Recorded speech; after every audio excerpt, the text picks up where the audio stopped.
안녕하세요. 절대값TV의 명품 PD 한 PD입니다.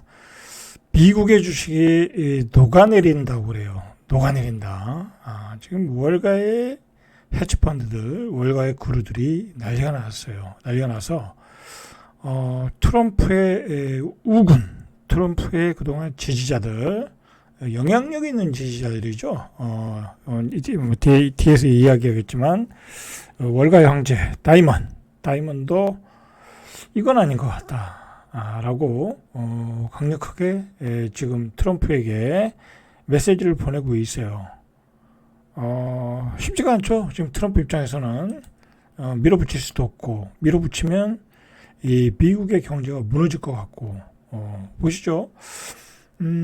생각보다 또 중국이 강하게 나왔어요. 그래서 뭐 니들이 54% 때려? 그러면 우리도 54% 때려. 그런데 전문가들이 이런 얘기를 해요. 미국과 중국이 똑같이 관세 때려. 그럼 누가 이기느냐? 중국이 이긴다는 거야. 중국이 아쉬울 게 없다. 오히려 중국의 영향력은 더 커진다.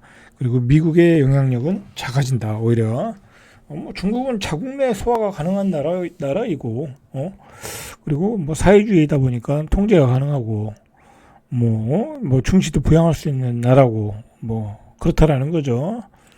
자, 어쨌든 지금 미국의 공화당도 이걸 뭐라고 표현하냐면 경제적 대재앙이다. 경제적 대재앙이다. 자, 그렇게 생각하고 있어요.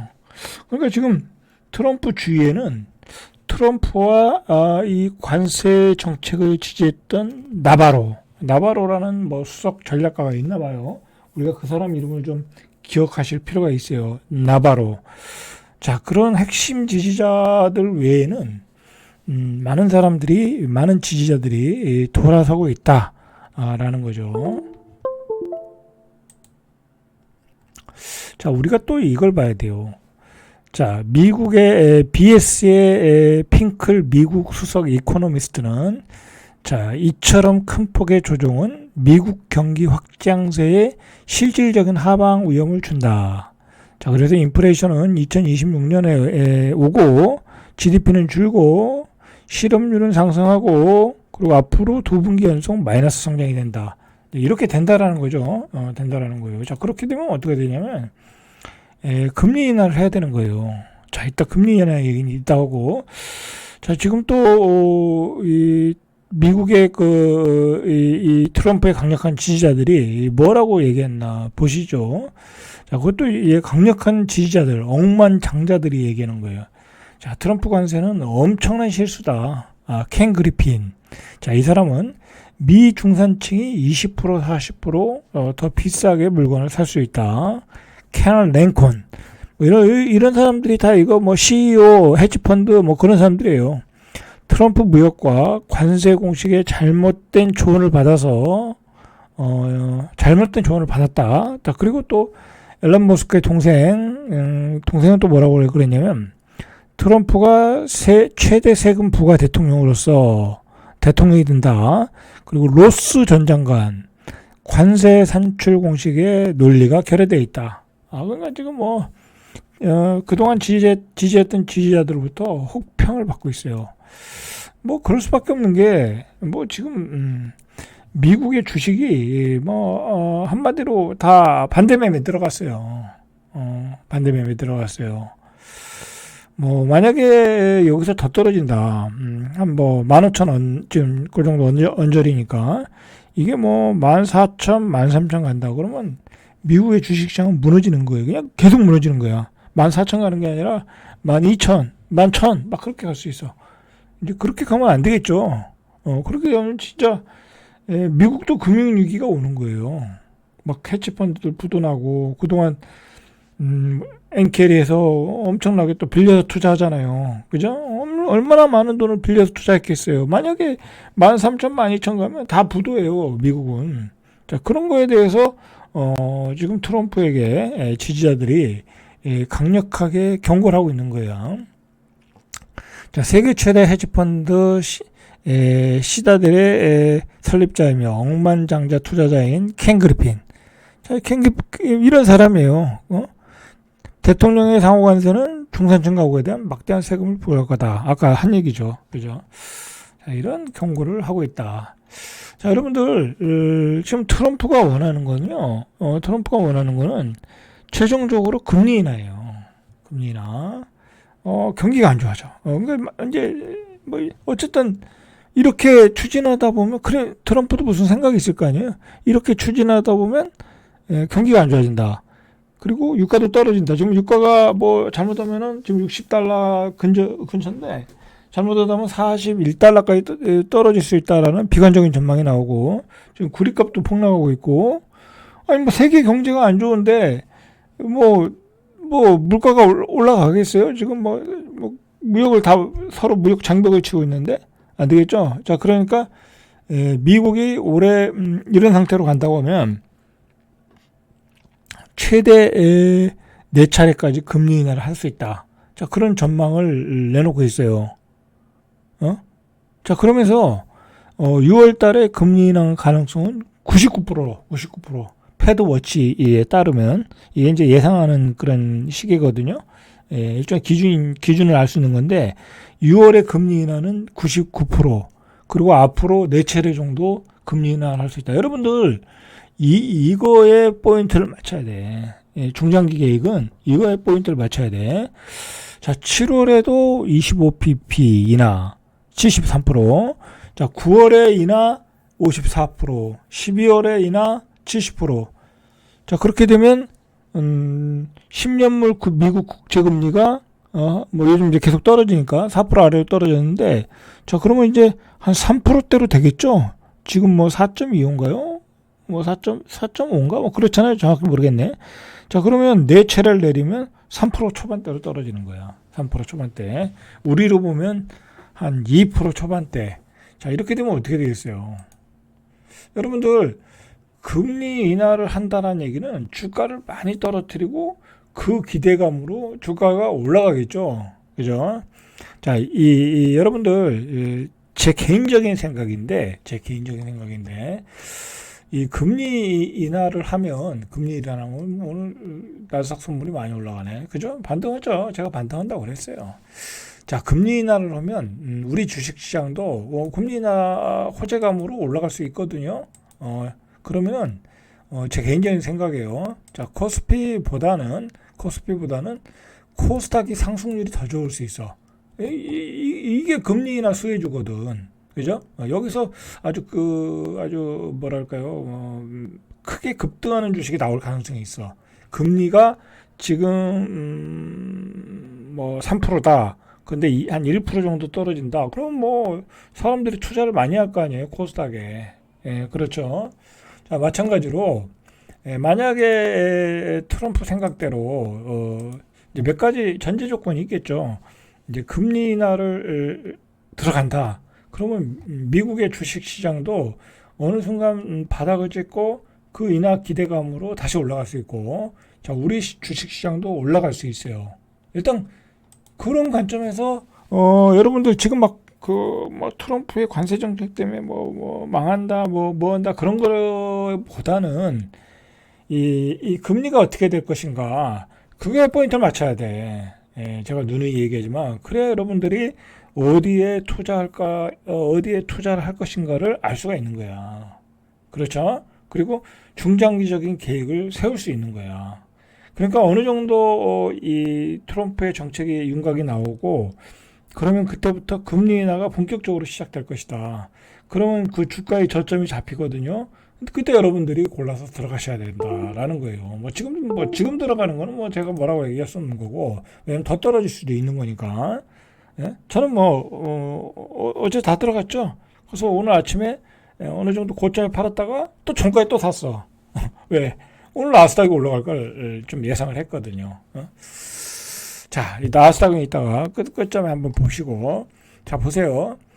자, 해외 투자은행 투자은행 JP 모건에서 한국의 경제 성장 전망치를 일주일 만에 0.7로 하향했어요. 이 JP 모건이 제일 비관적으로 보는 데야. 0.9까지는 안 떨어졌거든, 우리나라가. 근데 0.9였는데 트럼프의 관세 정책으로 한 0.7로 떨어졌어요. 여러분 0.7로 되면 한마디로 작년에 반토막이 되는 거야. 작년에 뭐 한 1.8 됐나요? 한 2.0 됐나? 2.0은 넘었죠. 그러면 했던 작년에 반의 반토막이 될 수도 있겠네. 그러면 여러분들 자영업자 30-40% 매출 주는 거야. 항상 얘기하지만. 자, 이렇게 비관적인 전망을 하고 있다라는 거예요. 자, 중요한 거는요, JP 모간의 전망이 맞을 수도 있고 틀릴 수도 있어요. 그런데 중요한 거는 우리도 금리 인하 사이클로 들어갈 수 있다라는 거야. 미국이 금리 인하하는데 뭐 우리라고 못해요? 당연히 우린 미국보다도 상황이 안 좋은데. 자, 그래서 한국은행은 보다 이 JP 모간의 애널리스트가 전망한 거예요. 보다 공격적인 정책 금리를 단행할 거다. 자, 이번 금리 인하 사이클에서 최종 금리는 2분기까지 연 1.5%로 내려갈 것으로 전망한다. 너무 급격하게 얘기했다. 어쨌든 연말까지 기준으로 보면 1.5까지 내려간대. 기준금리로. 와, 그러면은 1.8 뭐 그렇게 나겠죠. 자, 그렇게 되면 누가 좋아요? 여러분들 금리 인하가 되면 누가 좋아요? 한마디로 자산이 많은 사람이 좋은 거예요. 왜냐하면 또 투자판이 벌어지거든. 투기판이 벌어지거든. 주식시장에서 투기판이 벌어질 것이고, 레이스가 오는 거야. 레이스가. 그리고 집값도 뭐 전반적으로 다 그렇진 않겠지만 뭐 전체적으로 조금 더 오를 수 있고, 전체적으로 전부 다 좀 이 레벨업이 될 수는 있고, 왜냐면 돈가치가 떨어지니까. 그리고 서울 수도권의 집값도 또 급등할 수 있어. 금리가 1.85, 2.0이야. 그러면은 가만히 있겠냐고. 여러분들, 그러면은 내가 은행에서 받는 예금 금리가 1.2, 1.5, 1.7 기준으로 1.5도 안 돼. 1.5도 안 되면 그거 은행에다 못 넣는다고.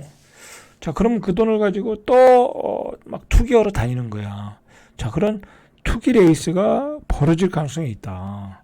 물론 이제 예전과 같이는 그렇게는 안 되죠. 왜냐하면 이제 세금 규제가 있기 때문에 중과세도 있고 뭐 취득세 중과세도 있고 뭐 그거는 절대로 안 풀어주니까 안 풀어줘요. 이제 그거 풀릴 거라고 생각하면 안 돼. 예? 특히 이제 지금 뭐 누가 대통령이 되든 그건 안 되고 지금의 뭐 예를 들어 이재명 대통령이 가장 유력하니까 뭐 그 양반이 된다고 해도 안 풀어줘. 그거는 절대 안 풀어준다. 그러나 이게 무슨 문제가 뭐냐면 저금리가 되면 또 막 건설사들 이것저것 상가 짓고 지식산업센터 짓고 그러면서 엄청 또 팔아먹을 거야. 그 일반인들한테, 모르는 일반인들한테 생활형 숙박시설 팔고 막 그럴 거야. 그러면 결국은 우리 또 중산층들이 또 퇴직금이 다 거기로 빨려 들어가는 거야. 자, 그럴 가능성이 있고요. 부동산으로 보면. 그리고 주식시장으로 보면 어떤 그 저금리의 레이스, 우리가 코비드 때 경험했듯이, 자, 그런 의외의 급등 시장도 올 수 있다. 정말 이대로라면 그게 뭐예요? 경기는 안 좋은데 금리를 내려서 유동성을 퍼부어서 유동성 장세를 만드는 거죠. 그러면서 그 유동성 장세로 또 경기를 좋게 하겠다라는 취지죠. 저금리가 되면 막 건설 현장에 막 돌아갈 거 아니야. 또 팔아먹었으니까. 그러면 경기는 또 좋아지는 어떤 효과는 있을 거 아니에요. 이제 그런 걸 노리고 저금리로 간다는 거잖아요. 지금 그런데 미국의 정책과 그리고 우리나라의 정책 자체가 그렇게 갈 가능성이 높다라는 거야. 지금 이게 딱 전반 이 경제 흐름과 어떤 미국의 정책을 보니까 미국의 정책이 제가 누누이 얘기하지만 유가 하락, 그다음에 러시아 우크라이나 전쟁 해결, 그리고 러시아의 유가 공급, 그래서 유가의 하락. 이게 이제 $60가 $50가 되면 막 그러면 전체적으로 물가가 하락되고, 그런데 막 무역 장벽 때문에 이게 잘 안 돼. 경제 흐름은 잘 안 돼. 경기 침체가 와. 그러면 금리 인하해. 좋을 수 있죠. 그리고 미국의 금리가 높잖아요. 내릴 여지가 많잖아. 자, 그걸 트럼프는 지금 노리고 있는 거예요. 자, 그럼 우리는 지금 우리 상황은 어때요? 완전히 뭐 우리는 다 털릴 수밖에 없는 상황이잖아요. 지금 우리 일자리가 미국으로 다 뺏겼잖아. 뺏기고 있잖아. 지금 뭐 창원 공장 GM, 부평 공장형 창원 공장 GM 미국으로 달려가야지. 현대자동차 공장 또 한 80만 대 미국으로 가야지. 기아차 공장 가야지. 부품업체 다 가야지. 철강업체 현대제철도 가야지. 얼마나 많은 업체들이 미국으로 빨려 들어가요. 지금 미국은 호황이래요. 그렇게 사람들이 몰려들어오니까 호황이라는 거야. 자, 이런 상황에서 제가 걱정스러운 건 뭐냐면 저금리가 되면 투기판이 벌어지는데 그 투기판에서 누가 돈을 버냐?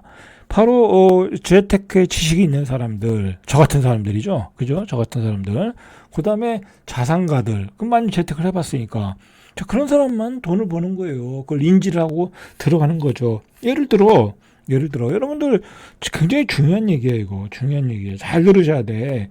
여러분들 이렇게 맥을 잡고 이 시나리오를 짜주고 이야기를 해주는 유튜브가 있으면 저한테 소개 좀 해주세요. 댓글로. 없어요, 여러분들.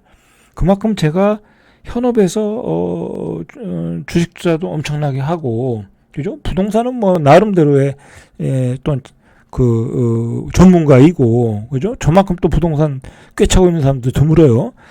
그러니까 다 꿰차고 있고, 그리고 그 부동산 전문가 그룹들이 어떤 얘기를 하는지 다 모니터링 하고 있고, 그러다 보면 이게 머릿속에 딱 윤곽이 잡히는 게 있어요, 여러분들. 그리고 이거 참 중요한 얘기인데, 여러분들이 꼭 지금 이 기존의 틀을 깨셔야 되는 게, 최소한 제 구독자라면 틀을 깨셔야 되는 게, 자꾸 깨라고 제가 말씀을 드리는 거야. 경기가 침체하니까 부동산은 안 오른다, 떨어진다, 그런 공시가 없어요. 이제 안 먹힌다니까. 제가 왜 안 먹히는지 이야기했잖아요. 이미 우리 세대의 제 세대, 제가 이제 내년이면 60인데 아직은 뭐 60 아니에요. 제가 자꾸 60이라니까 60이라고 생각하시면 안 돼. 내년이면 이제 60인데 저희 세대, 저희 아버지 세대, 저희 형님 세대, 형님 세대는 70이고 저희 아버지 세대는 80일 테니까. 자, 그 세대는요 어마어마한 부를 축적해 놨어요. 쓰지도 않으면서, 그죠? 재산은 수억 수십억인데 차는 썩은 차 타고 다닌다니까. 여러분처럼 제네시스 비싼 차 안 타고 다녀. 돈을 안 써요. 저 세대도 그래요. 저희 세대도 보면 잘 쓰는 사람은 잘 쓰지만 저는 뭐 제가 뭐 고급차를 타고 다닐 이유가 없겠더라고. 그래서 저는 중고차 타고 다녀요.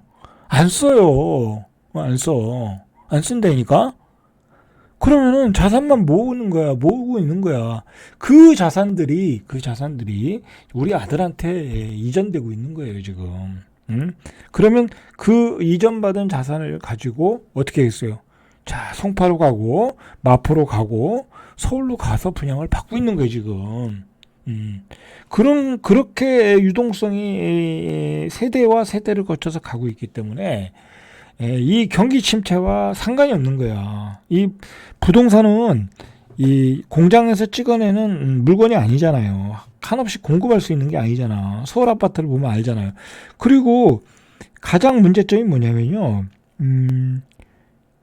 우리 전반적으로 우리가 뭐 일본이나 미국처럼 뭐 이 지역 균형 발전이 잘 돼 있는 나라라면 뭐 나는 대전에서 살면 되니까 대전에 아파트 사면 돼.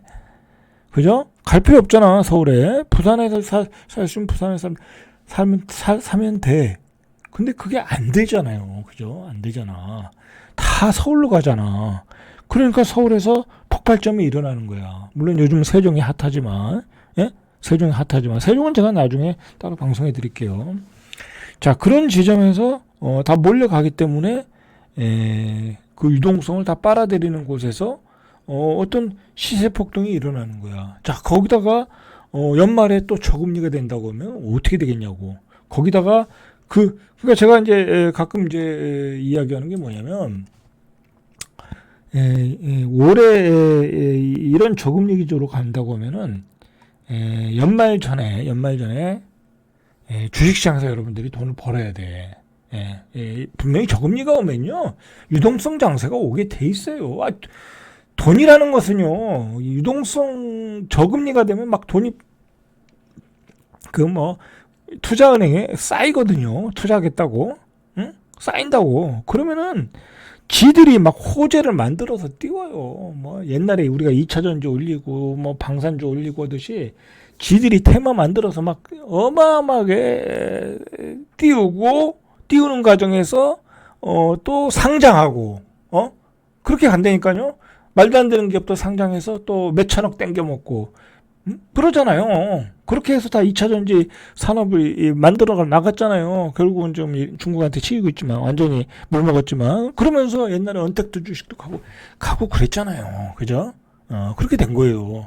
자, 그런 과정을 또 거쳐갈 거야. 그러니까 이게 잔인한 거야. 뭐가 잔인하면 참 중요한 얘기인데 저금리가 돼서 이제 경제가 안 좋아. 경기가 안 좋아. 근데 저금리로 만들어 버려. 그럼 어떻게 되겠어요? 돈들이 우리 내 돈 좀 투자해서 뻥튀기 주세요 하고 다 달려온단 말이야. 시중에 우리가 월급으로 노동을 해서 받은 월급들을 가지고 막 투자를 하는 거야. 근데 그 투자가 잘 안 돼. 상가 투자 안 돼. 지식산업도 안 돼. 그리고 또 부동산 고점에 물려. 그리고 증권은 고점에 사고. 그리고 어디 뭐 벤처기업 투자했는데 그것도 뭐 별 볼 일 없어. 안 되는 게 태반이야. 응? 결국은 버는 사람만 벌고 소수 한 10%, 15%는 벌고 나머지는 다 물 먹는 거야. 지난 과거가 그랬잖아요. 저금리 시대. 앞으로도 그런 일이 되풀이 될 것이다라는 거예요. 여러분들. 이거 굉장히 중요한 얘기거든요. 여러분들 이거 잘 들으셔야 돼. 한 두 번, 세 번 들으셔도 이거는 여러분들 어디서 들을 수 없는 거고 이거는 최소 10만 원짜리 강의야. 100만 원짜리 강의도 될 수 있고. 그러니까 결국은 경제를 살리겠다는 구실로 저금리를 만들어서 그 돈을 다 빼서 많은 상장 기업을 만들어서 그 중에 성공하는 사업도 있고 뭐 성공하는 사업도 있겠죠. 그리고 그 중에 또 뭐 그냥 망하는 회사들도 있고 그러면서 착시적으로 경제가 좋아지는 만큼 좋아지는 현상은 보일 거야. 근데 결국은 거품을 만들겠죠. 주식에서 거품 만들고 부동산에서 거품을 만들겠죠. 그 다음에 어떻게 되겠어요? 망하는 사람은 한 80%, 흥하는 사람은 15%에서 20%. 소수의 사람만 돈을 버는 거야. 그 과거가 그랬죠. 이거는 계속 반복되는 거야, 여러분들. 반복되는 거야. 또 반복될 가능성이 있다. 그래서 제가 얘기하지만 이 저금리는 평범한 중산층을 굉장히 가난하게 만들 수 있다. 오히려 가만히 있는데 그냥 벼락거지가 됐잖아요. 왜냐면 부동산이 올라가 버리니까. 그리고 지금 중산층 중급지와 상급지의 가격 차이를 지금 보면 알 수 있잖아요. 지금 사실 큰일 났어요. 제가 보기에는 여러분들. 그러니까 재테크를 공부 안 하면 어떻게 되겠어요? 그냥 벼락거지가 되든지 아니면 내가 그 퇴직금으로 모아둔 돈 다 털릴 수 있다. 예, 그렇게 될 수 있는 거예요, 여러분들. 자, 그런 점을 계속 제가 강조하거든요. 여러분들 그런 점을 반드시 인식하셔야 돼. 자, 그러면 마지막으로 한번 나스닥 상황 좀 보죠. 요즘 나스닥 상황. 자, 여러분들 자 보세요. 나스닥이. 자, 보세요. 자, 오늘 뭐 갭 상승해 버렸네. 뭐 500포인트까지 올라갔는데. 자, 여러분들 이게 이렇게 떨어지면 반등이 안 되니까. 그죠? 근데 그렇다고 여러분들 여기서 못 사. 우리 코스피 기준으로 봐도 일반인들 여기서 못 사. 뭐 우리 같은 그 트레이딩에 강한 사람들이나 이렇게 사지. 그죠? 자, 이렇게 시장은 반등을 해요. 그러나 중요한 거는 근본적으로 악재가 해결되지는 않았다. 뭐 그런 점 좀 우리가 좀 알 필요 있고요. 계속 추적을 해야 되고 결국 뭐 이렇게 반등하면 뭐 이제 매물은 나오니까. 자, 그리고 말했듯이 금리가 어떻게 되는가. 이제 아마 이런 악재들을 해결하려고 이게 이제 이렇게 되니까 월가의 자금이 다 녹아버리니까 이제 파월 입장에서도 이제 금리나 이야기를 할 거예요. 그리고 실제로 주식이 계속해서 이렇게 올라갔다가 이제 조정을 받겠죠. 이건 제가 얘기했듯이 한 뭐 다시 이렇게 올라갔다 반등했다 이렇게 조정을 받으면서 이 턴어라운드 나올 때 금리 인하 얘기가 나올 거예요. 그러면서 여기서 바닥 잡고 이렇게 올라갈 가능성이 많아. 그럴 때 이제 거품이 일어날 수 있는 거예요. 우리 주식도 그렇고. 자, 그런 관점에서 여러분들이 보시면 될 것 같아요. 저는 그렇게 생각하니까 저는 그렇게 생각하고. 근데 중요한 건 어쨌든 트럼프가 금리 인하를 강력히 원한다. 왜냐하면 지금 금리로는 트럼프의 정책을 피할 수가 없어요. 왜냐면 어쨌든 많은 설비 투자가 들어가야 되잖아요. 지금 미국에. 지금 미국에 우리 기업들도 가서 투자해야 되고 자국의 제조업도 발전시켜야 되는데 그게 다 은행에서 대출 받아서 하는 거잖아. 근데 지금의 미국 고금리로는 되질 않는다고. 그죠? 지금보다 한 2% 이하, 1%대, 막 그렇게 돼야 엄청난 그 설비 투자가 들어갈 거 아니야. 그렇게 해야, 미국의, 중산층들에게 많은 일자리가 생길 거 아니야. 트럼프가 노리는 건 그게 아닐까. 그렇게 보고요. 그런 점에서 보면, 하여튼 중장기적으로는, 한 올 중반기 이후로는, 한번, 이 저금리로 인한 어떤 그 특유와 거품, 그 다음에 앞에서 말했던 어떤 중산층들의 어떤 돈을 빨아들이는 어떤 그런 유혹들이 많이 생길 수 있다. 자, 오늘은 여기까지 절대값TV의 명품 PD 한 PD였습니다.